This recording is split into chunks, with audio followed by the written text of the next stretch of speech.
I had barely stepped inside the courtroom when it happened. 1 second I was adjusting the collar of my suit, the next, I was staring at the marble floor, the sting of a heavy slap burning across my cheek. Gasps filled the room.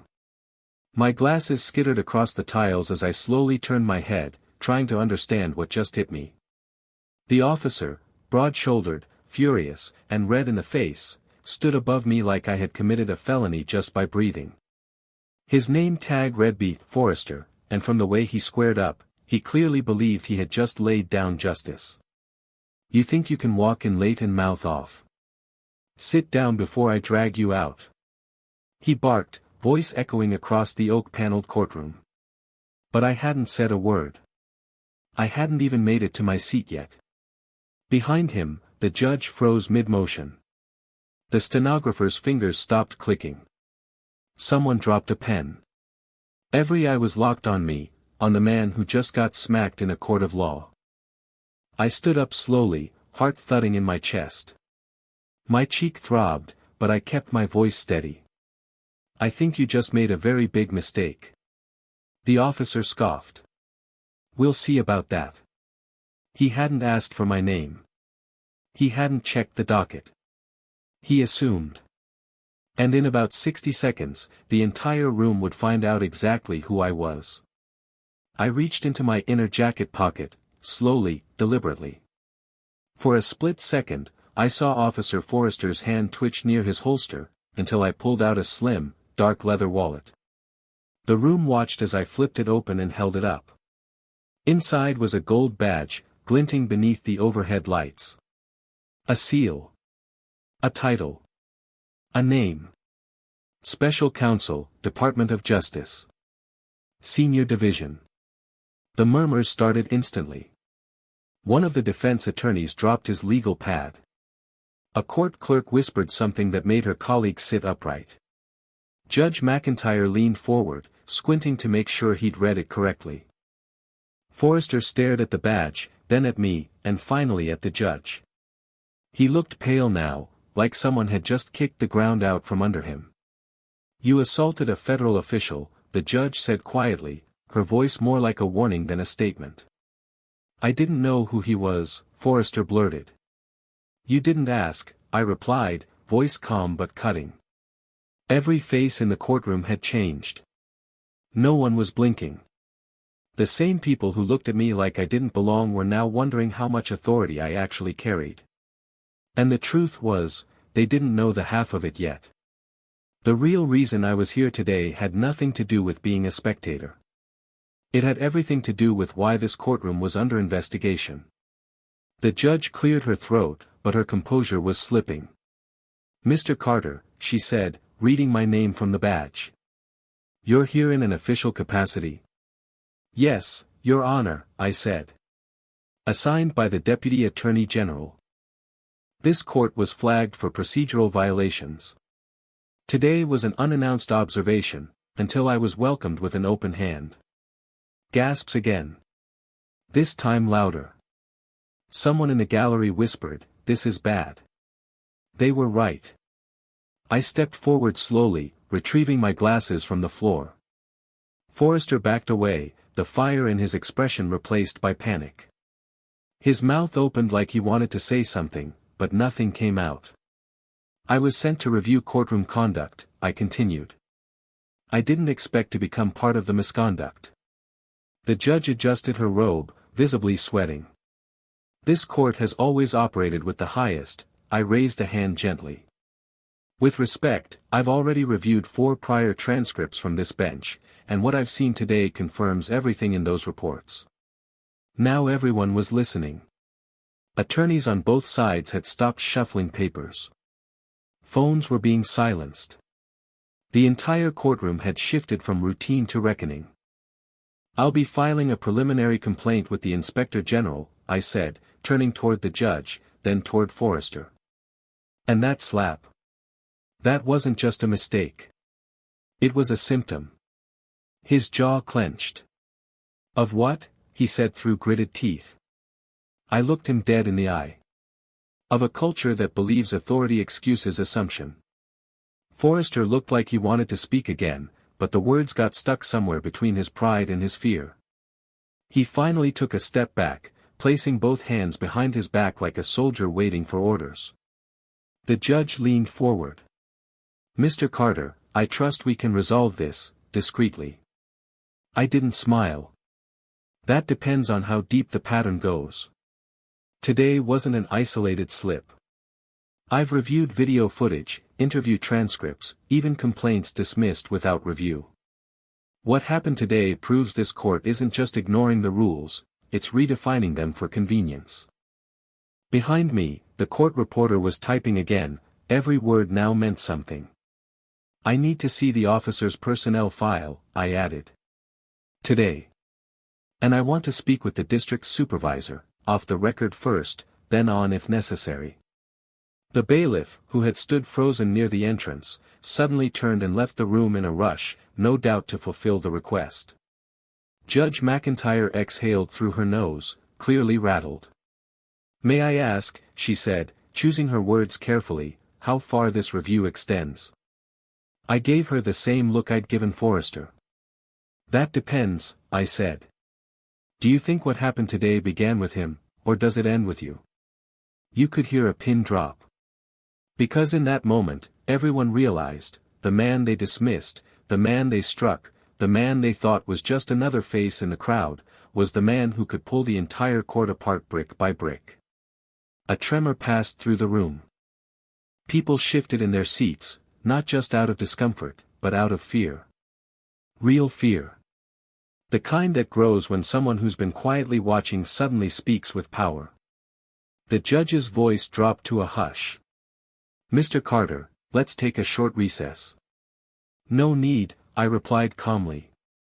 "I'll be brief. This entire court is now part of a formal inquiry." The prosecutor stood. "With all due respect, sir, this was just a misunderstanding.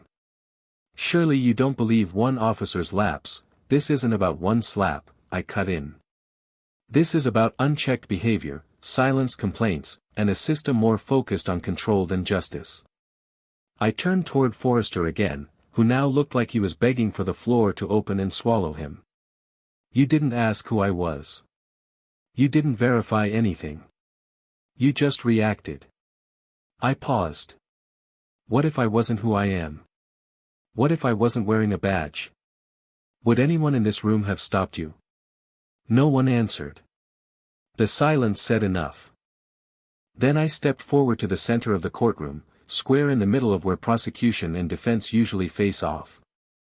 I scanned the gallery slowly, jurors, interns, even a few students from the local college observing that day. "I came here to watch," I said. "But sometimes, the truth forces you to act." Then I turned to Judge McIntyre. "And now, Your Honor, I'm requesting all case files reviewed by this courtroom over the past 12 months. Every one."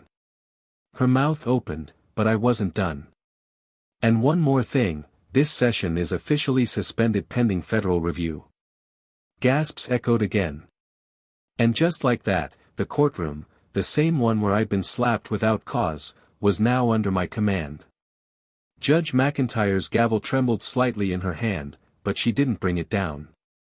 Everyone was frozen. The silence wasn't out of respect, it was out of realization. She finally spoke, her voice low, almost rehearsed. "Mr. Carter, I will, of course, comply with the request for files. Though I must ask that any formal statements be coordinated with our legal department. I've already spoken with the Deputy Inspector General," I said, pulling out a folded document from my briefcase. "This is an immediate oversight authorization. Signed this morning. You'll see that it covers all current courtroom personnel, including sitting judges." Her hand dropped from the gavel. Forrester looked like he'd aged 10 years in 5 minutes. "You have the right to remain silent," I said quietly, stepping toward him. "I suggest you start using it." Gasps again. This time, a woman in the gallery clapped a hand over her mouth.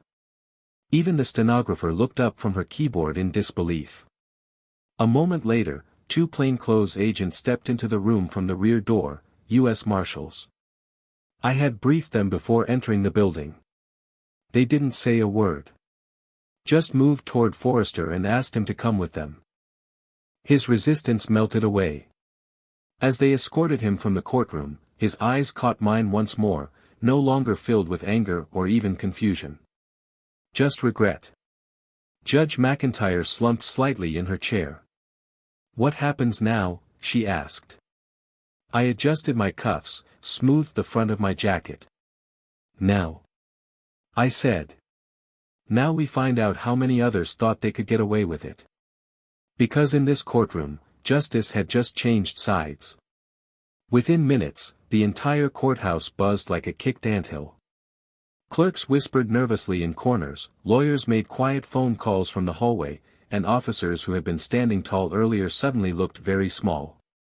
Judge McIntyre called for a recess, not to regain control, but because she had clearly lost it. I made my way to the back chambers, escorted by one of the federal marshals. A court administrator handed me a hard drive containing case data. I didn't have to ask, everyone now understood what was at stake. Inside the chambers, I found a quiet office and connected my laptop. File after file loaded, transcripts, sentencing records, complaint logs. And there it was, buried but visible. A trend. People reprimanded not for actions, but appearances. Fast-tracked trials. Patterned language in verdicts. Repeated officers. Same judge. Different faces, same outcome. And Forrester? He wasn't the only one. He was just the one who got caught. I sent a brief encrypted message to DC, confirmation. Pattern established. Recommend full oversight escalation. A reply came 2 minutes later, proceed. Interim authority granted. Your discretion. This wasn't just about a courtroom anymore. It was about the system that had enabled it.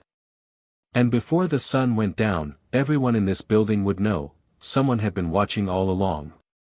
I stepped out of the chambers and back into the main corridor, where the atmosphere had shifted from routine to restrained chaos. People avoided eye contact. A few lawyers nodded slightly as I passed, some out of respect, others out of fear. I walked toward courtroom 3B, where 2 more hearings were scheduled for the day. According to my files, both had something in common. Officer Forrester had played a role in the arrests, and the judge presiding had a history of unusually fast bench decisions. No jury, no appeal. Inside, the room was already half full. I didn't announce myself this time. I didn't need to. When Judge McIntyre entered through the side door and saw me seated in the front row, she stopped mid-step. Her eyes darted to the clerk, to the prosecutor, then back to me.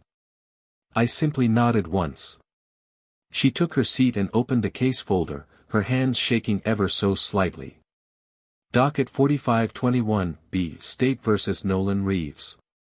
A young man in an orange jumpsuit was led in, hands cuffed. Barely 20, and already his eyes held the weight of someone who didn't expect fairness. But today, everything was different. I stood. "Your Honor," I said calmly, holding up my badge once more, "before this hearing continues, I'm placing a formal stay on this case pending federal investigation into its origin." Gasps again. Not from surprise, but from growing realization. McIntyre hesitated. "On what grounds?" I walked slowly to the center of the room. "On the grounds that your courtroom has been compromised by a pattern of misconduct, bias, and denial of due process. And every ruling you make today could become part of that record." Her face hardened, but she didn't speak. Because now, she knew. Everyone knew. The courtroom wasn't just being watched, it was being held accountable. And I wasn't leaving until every name on my list had been answered for. The young man, Nolan Reeves, turned slowly to look at me. For the first time since entering the room, his expression shifted from resignation to disbelief. He mouthed a silent thank you, and I gave him a slight nod. Judge McIntyre closed the docket slowly, hands rigid. She cleared her throat. "The court will comply with the stay." Her voice lacked the bite it had earlier. The mask of authority was cracking. I turned toward the public seating and addressed the gallery, not as a speech, but as a statement of record. This investigation is no longer confidential, I announced. Any member of the public who believes they were denied due process in this courtroom can report to the federal desk downstairs. Your voice will be heard. A buzz rolled through the room. People pulled out their phones. One man stood and asked quietly, "Can we file old cases too?" "Yes," I said. "Especially those." Then I turned to the bailiff. "Uncuff Mr. Reeves." The bailiff hesitated. One glance from me was enough. The keys jingled, the cuffs came off, and Nolan stood rubbing his wrists like he hadn't felt freedom in a long time. The judge's grip on her gavel tightened. "This is highly irregular." "No," I replied. "What's been happening here is highly irregular. What I'm doing. That's justice." The marshals stepped back into the room with two more names from the list. People connected to questionable arrests, same officers, same court. And I was just getting started. One courtroom down. 3 more to go in this building. And everywhere I walked now, the silence wasn't just shock. It was fear, of what would come out next. By noon, the courthouse no longer felt like a place of law, it felt like a dam finally breaking. Word had spread. Downstairs, the federal desk had a line wrapping through the corridor, dozens of people with manila folders, letters, court slips, and silent stories finally being spoken aloud. The marshals worked in shifts. 3 more officers were escorted out under quiet protest. One judge, an older man who'd ruled from the same bench for 20 years, chose to resign before I even reached his courtroom. Inside the chambers, Judge McIntyre sat alone. I gave her one final briefing. There will be a formal review panel sent within the week. You'll be on administrative leave effective immediately. She looked up, tired.